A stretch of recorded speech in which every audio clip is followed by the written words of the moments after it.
So the question becomes, how do we move from scattered protests and moral outrage to an organized working class force that can act on that power, while keeping a clear stance against U.S. and Israeli imperialism and also independent from the Iranian regime?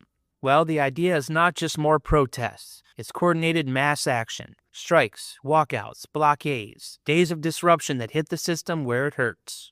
Picture this. Instead of just a rally on a Saturday, you've got union locals calling for work stoppages against the war, teachers stepping out with their students to connect what they're learning about imperialism to what's happening to kids in Iran right now, transit workers slowing or halting services tied to military logistics, campus workers and students walking out together, linking no war in Iran with demands around ICE, police presence on campus, and attacks on immigrant students. You'd also have community organizations and movements that are already in motion. No Kings protests, Palestine solidarity groups, anti-ICE networks, coordinating around shared days of action. Maybe that looks like synchronized protests at military recruitment centers, or disruptions at politicians' offices who are backing this war while pretending to be the adults in the room.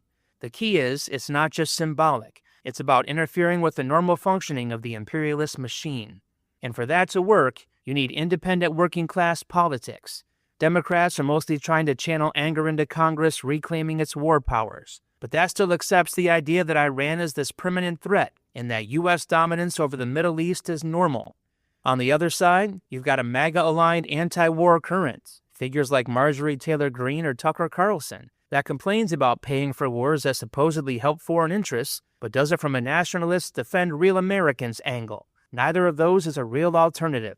An independent, anti-imperialist labor movement would break with both. It would say, we oppose this war, not because it's too expensive or badly managed, but because the entire imperialist project, the bases, the sanctions, the bombings, the coups, the ICE raids at home, is built on exploiting and controlling working and oppressed people across borders. And that's where linking struggles becomes crucial. The same state that's bombing Iran is caging immigrants, backing Israel's assault on Palestinians, enforcing austerity in cities, and targeting protesters. When South Korean socialists or international socialist currents put out declarations against the U.S.-Israeli war in Iran, they're making that connection. The fight against imperialist war is part of a global class struggle. We're at a moment where there's real danger of this war expanding, but also cracks in the system, military strain, low public support, disagreement even inside the right.